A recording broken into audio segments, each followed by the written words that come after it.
যদি আমার হাতে যদি রাষ্ট্র দেওয়া হয় একদিনের জন্য, একদিন মানে কি 5 মিনিটের জন্য যদি আমার হাতে রাষ্ট্র দেওয়া হয়, আমি সুজলা সুফলা সোনার বাংলাদেশ গড়ে এলাম ইনশাল্লাহ। এটা কি সম্ভব? আরে ভাই সম্ভব, মানে 100 বার সম্ভব। সেটা 7 মাসে পারলো না, সেটা আপনি 5 মিনিটে কিভাবে পারবেন? এই জন্য তো বলতেছি ভাই, ছোটবেলায় আমি অলি হয়েছি, আমি পড়াশোনা করছি সিদরাতুল মুনতাহা গিয়া, বুঝছেন? আবার পড়ালেখা করি নাই, আমি আখিরাতুল ল করছি, একেবারে লিগ্যাল অ্যাডভাইজার কোরআনের।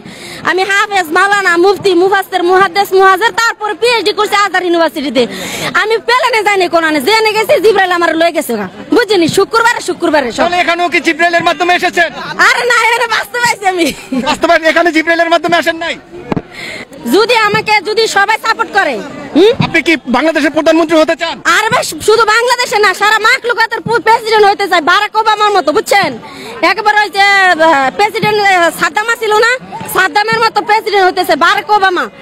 একেবারে আমি সারা বিশ্বকে দেখা দিতে চাই যে আওয়ামী লীগের গোষ্ঠী কিলাই, বিএনপির গোষ্ঠী কিলাই, কোন লিগেরই দরকার না। আমি রাসূলের লীগ মানুষে খুঁজে নেতা ভাতার পিছনে, নেতা ভাতা কত নাইব? আল্লাহ বড় নেতা মিয়া, মানুষ এটা বুঝে না। মহিলার হচ্ছে 1 নম্বর সকলখোর, মহিলাকে পাল্লাই মানে জীবন নষ্ট হয়ে যাব। মহিলাকে ভক্কর জীবনে পড়েন না ভাই, এমন মধুর কথা কয় মানকে সেবার ভিতরে নিয়ে এমন ফিটিং দিব ভাই, জীবন ধ্বংস হয়ে যাব। মহিলার হচ্ছে খুব ভয়ঙ্কর, স্বামীর ভাই তুমি সেজদা করো, সেই মহিলারা এত অসভ্য।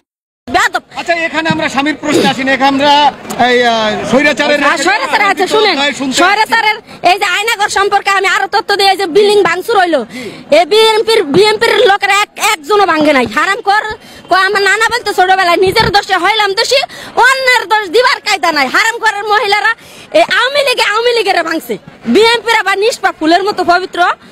এই বিএনপি লোকেরা কিছুই করে নাই, বুঝাই। আমি কিন্তু ওই যে হাইকোর্টের লিগ্যাল অ্যাডভাইজার আর সুপ্রিম কোর্টের বার অ্যাসোসিয়েশনের অ্যাডভোকেট ফাতেমা, কিন্তু এখন আমি কিছুই না।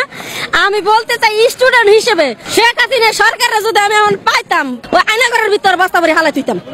আয়নাঘর বানাইছে, হারাম করার বাচ্চা আয়নাঘর বানাইছে। আয়নাঘর দেখছি ভাই, আয়নাঘর দেখে তো দিলে তো গুদ করে কেমন দোষে। আয়নাঘর সম্পর্কে আমি বলতে চাই, আয়নাঘর যেরকম সাধারণ মানুষকে নির্যাতন করছে 16-17 বছর ধরে, আমি চাই শেখ হাসিনা সরকারকে বাংলাদেশে আনা হোক। আনার পরে এই যে জনগণ, সাধারণ যে জনগণের নির্যাতন করছে হারাম করার বাচ্চা 16-17 বছর ধরে, ওরে একেবারে হাদিসের বর্ণনায় ওকে মারা হোক, পাথর ফালায় মারা হোক, বুঝছেন? পাথর ফালায় মারলে কমাইতো না, বুঝছেন? আমার মনে হয় আমি 1400 বছর আগে যে মুতার যুদ্ধে কমান্ডারের দায়িত্ব পালন করছিল আবু জাফর বিন আবু তালেব, আমার মনে হয় আমি ছেলে হয়ে যাই এখন, বুঝছেন? পারবো না ছেলে হইতে, মেয়ে। আমার মনে হয় যদি ছেলে হইতাম আমি ওই যে রাষ্ট্রে আসছিল ভাই, এই রাষ্ট্রে খাপ্পা মারি লইতাম, বুঝছেন? কিন্তু পারবো না, ইন্টারন্যাশনাল এডুকেশন পাওয়ার এখন নাই আমার ভাই। এখন চাইতেছি আমি, বর্তমানে এখন চাইতেছি জনগণের যে দাবি আমারও সেই দাবি ভাই।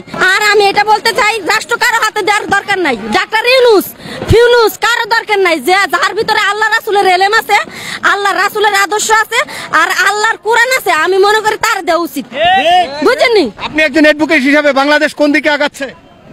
বাংলাদেশ আমি মনে করি